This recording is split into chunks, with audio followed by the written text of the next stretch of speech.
c'est le seul SUV sur circuit, sur un track day. La preuve tout de suite en image.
Au moment, et voilà ce qu'on voit, GT3 RS, rien que ça pour commencer, plutôt pas mal. C'est vrai que dans les coulisses des track day, il y a toujours des belles choses intéressantes, notamment cet Alpha 147 GTA dans son jus très discret. Hein. Et ici, on a la très belle Alpha Giulia, dernière édition, et derrière on a le fameux avec ce joli Stelvio Quadrifoglio, très beau, hein, qui est capable de faire des gros exploits sur circuit. C'est assez impressionnant, c'est exceptionnel ce qu'est capable de faire cet Alpha Stelvio Quadrifoglio de 510 chevaux, 4 roues motrices. On dirait que tu t'es mis en mode race. Alors le défi du jour, c'est de suivre la Porsche GT3 avec un Stelvio. Bon courage. Merci, c'est gentil.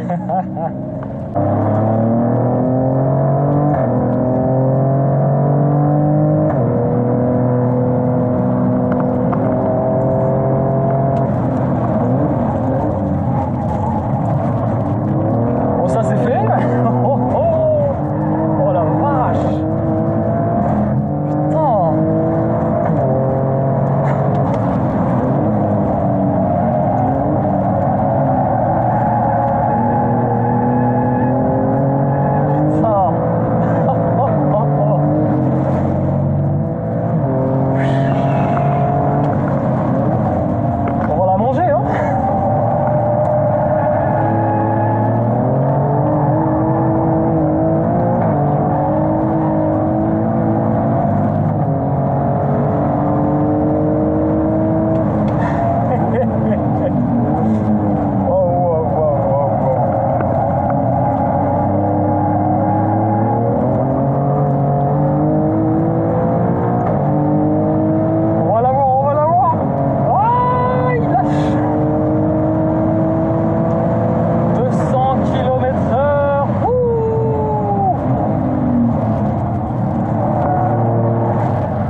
il nous nargue, hein. Mais disons que déjà en sortant de la pit lane, il a voulu absolument sortir devant nous. Ouais. Donc il fallait le punir. T'as vu? Il en croit pas ses yeux. On a bluffé les Porsche, c'est bon. Mais c'est incroyable la tenue de route. Ouais. Il vire à plat. Et tu les sens pas, les quoi, les 1700 kilos à peu près? 700 kilos. 1008 avec nous en mangeant. Oui, au moins, minimum. Et plein d'essence. Mais c'est incroyable. Alors ce qui est génial, je savais pas, mais l'utilité d'un SUV sur circuit, c'est d'absorber les vibreurs. Et t'as mangé des vibreurs. Ah mais toujours en gardant 2 roues entre les lignes. Ouais. Là c'est légal. Là c'est légal, ok. Voilà. Et puis c'est mieux pour la stabilité. Ben, disons que ça permet de faire tourner un petit peu plus la voiture. Hein. Souvent les vibreurs, ce qui est intéressant quand tu as une voiture qui a un petit peu de mal à tourner, qu'on appelle qui est sous-vireuse, Ouais. et ben tu te sers des vibreurs intérieurs pour la faire pivoter. Ah, c'est la petite astuce ça. C'est ça. Là, à bord du Stelvio, c'est inimaginable. Un SUV sur piste, d'ailleurs, c'est le seul SUV capable de rivaliser carrément avec des Porsche 911 GT3 par exemple, à condition d'avoir un bon pilote à mes côtés. Christopher, excellent pilote en Stelvio, capable de manger de la Porsche GT3. Imaginez, incroyable. Porsche 911 Turbo S, la dernière.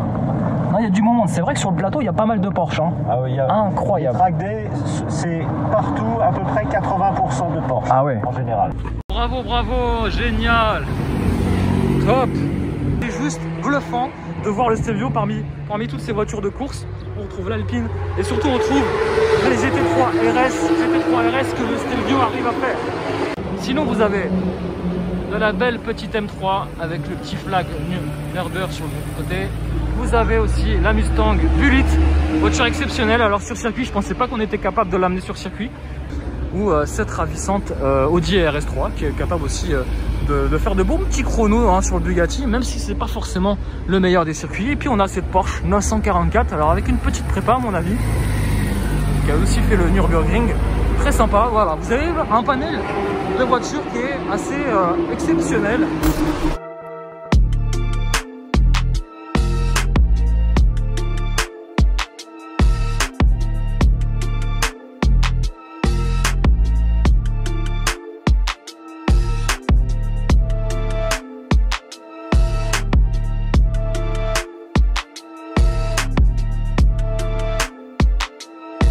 Alors ce qui est intéressant sur les track day, vous le savez mieux que moi pour ceux qui ont l'habitude, c'est de voir des petits spécimens quand même assez sympathiques. Et là, c'est les petits collègues de Le Mans Auto Racing qui nous ont ramené cette très belle Audi RS6 avec une peinture, ou plutôt un covering je pense, sûrement un covering excellemment belle. Et puis surtout ces jantes Vossen, j'adore. Je sais pas ce que vous en pensez les amis, dites-le moi un petit peu en commentaire, mais ce modèle est très beau, bravo hein, à Auto Le Mans Racing de produire des beaux petits bijoux.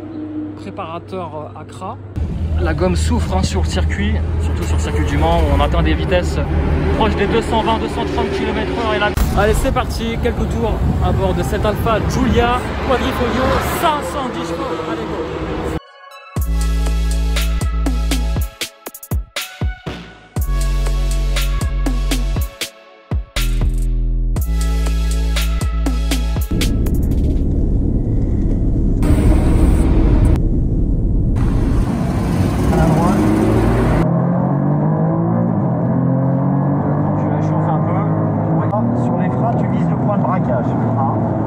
Voilà, parfait. Ici, il ne faut pas freiner tard. Là, tu reprends les gaz, descends un rapport. Voilà, et tu reprends. Allez, accélère tout de suite à droite.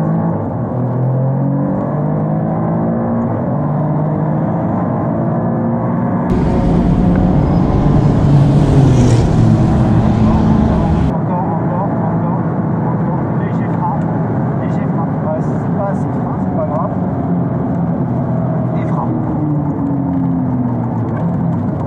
Il faut quand même mettre un tout petit peu de pression. Hein. Là, tu soulages les gaz et tu remets. Il faut soulager juste avant. On va faire pivoter. Ok. Volant droit, intérieur. Allez, vas-y. Voilà. Regarde ta corde. Vas-y. C'est trop tard. Là, on attend encore 1,50 m.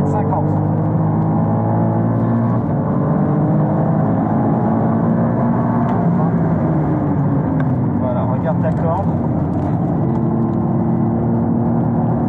Débraque un peu. Voilà.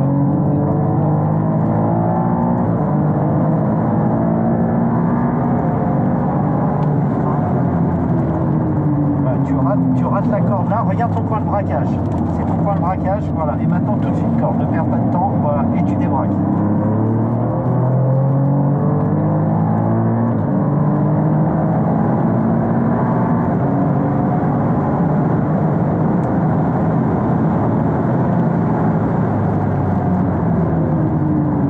C'est un peu vite. J'ai traîné un petit peu trop, on reprend les gaz.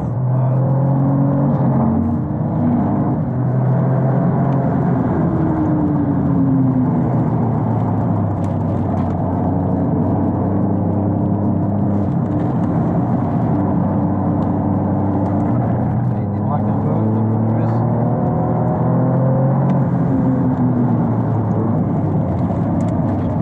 Reprends les gaz ici, plus tu lâches et tu reprends.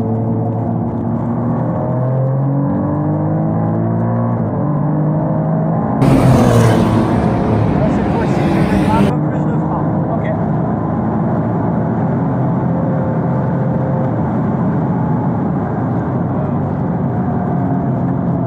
Et du gaz et frein. Voilà, c'est bien.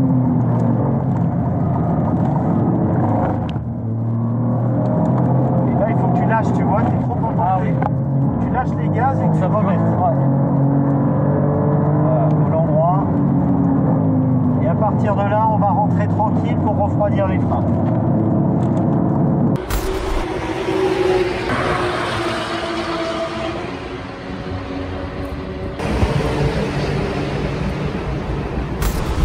Alors on va faire un peu le tour des stands pour voir quelques belles surprises. On commence avec la Porsche GT3 RS Flat 6 moteur Atmo, puissance portée à 520 chevaux, c'est le pied hein. Quand on prend 9000 tours par minute, c'est de la folie. On a une petite Mercedes SL63 AMG V8, aussi cette Alpine A110S, je pense que c'est une S.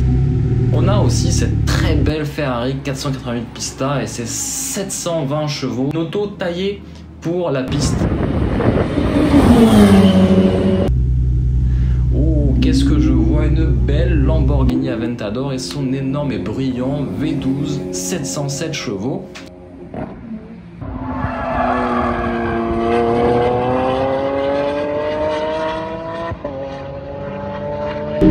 On enchaîne avec cette jolie BMW M2 compétition, des détails hein, qui ressortent par rapport à la M2 classique. Une des rares Subaru du track day, elle est là, elle est ici. Ensuite on enchaîne encore une fois avec une Porsche GT3 et son fameux Flat 6 Atmo, cette fois-ci 500 chevaux et non 520 puisque c'est pas une version RS.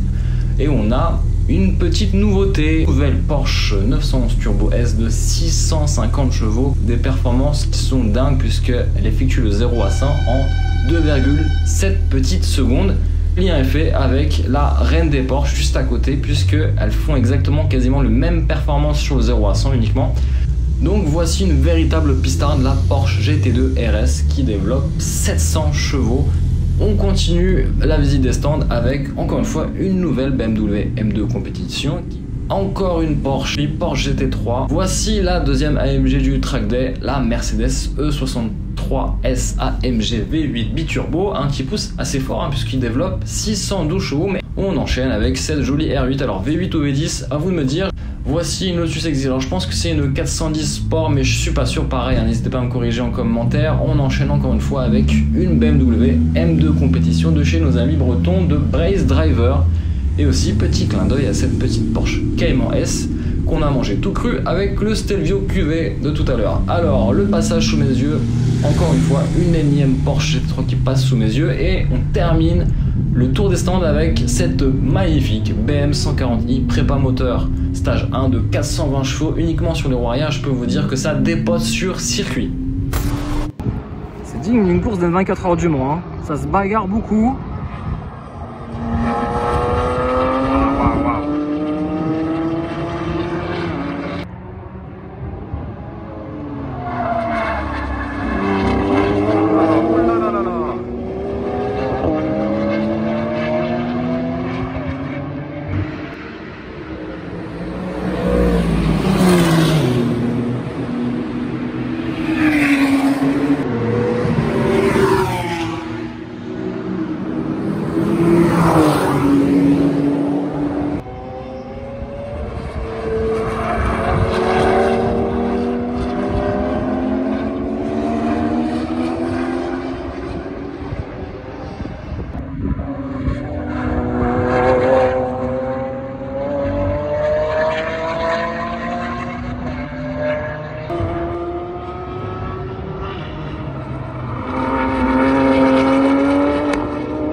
compétition a dépassé l'Aventador. Wow! Suspense garanti.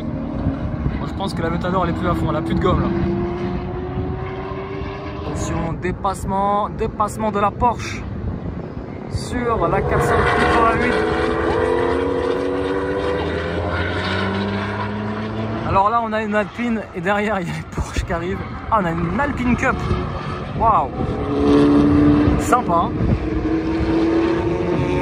Très joli plateau.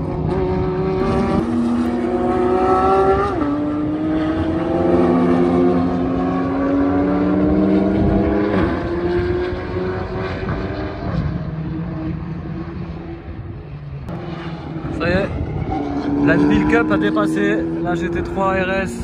Elle l'a fait, la française, elle l'a fait.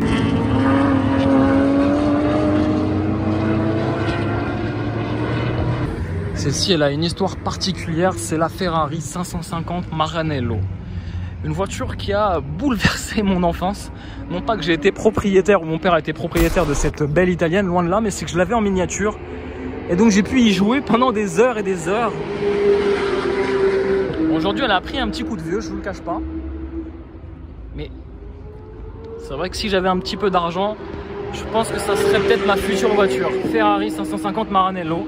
J'adore, j'adore, j'adore. Avec ces ouïes de requin sur le côté.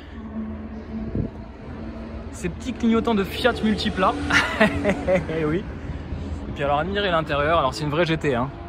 Une vraie GT, propriétaire qui a fait déjà le Spa-Francorchamps. Et alors, cette face avant, très musclée, hein, avec cette entrée d'air centrale. C'est moi j'adore, j'aime beaucoup cette Ferrari. Je pourrais vous en parler pendant des heures et des heures. Mais elle a vraiment une allure très très belle. Alors elle n'est pas forcément dans un élément qui lui va. Et voilà, je sais pas ce que vous en pensez, mais là, je fais le tour avec vous en live.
Montrer mon petit casque qui est à la fois pour les scooters, les motos, les circuits aussi, hein, parce que c'est un casque qui permet justement de se fondre un peu partout. Donc un casque un peu polyvalent. Je sais pas ce que vous en pensez, mais c'est un joli casque Gulf. Et merci à iCasque depuis quelques années qui me sert vraiment pour les track day ou pour les sorties moto avec les poteaux. Voilà, donc n'hésitez pas à aller sur le site, hein, c'est un casque qui vaut à peu près 400 €. Il y a l'ami Ancelin de chez Blog Automobile. On est sur le circuit du Mans, je suis désolé, ça fait un peu de bruit, mais c'est juste pour vous dire quelle est votre préférence. Est-ce que vous êtes plutôt une personne à aimer le Stelvio ou la Giulia Veloce? Donc Veloce, c'est bien une finition aujourd'hui, c'est plus une motorisation. Et c'est vrai que cette Giulia Veloce ici en version essence 280 chevaux est plutôt sympa. J'adore la config, elle est vraiment très très belle. Et regardez l'intérieur, cuir fauve, c'est très très beau. J'espère à bientôt à l'essai sur Blog Cars Passion, les amis. Patrick, tu as quelque chose à nous présenter. Alors, c'est un casque. C'est un casque qui a été acheté marque RS. D'accord. Et qui a été repeint par LT Design. Donc, repeint à la main. Du soleil. Ah oui, d'accord. Donc, un gros travail. Ouais. Et en termes d'heures, on a combien d'heures de travail dessus là? 4 jours. 4 jours. Et en plus, au-dessus, on a évidemment pour tous les connaisseurs le fameux circuit pour tous les passionnés. Parfait. Et bonne journée.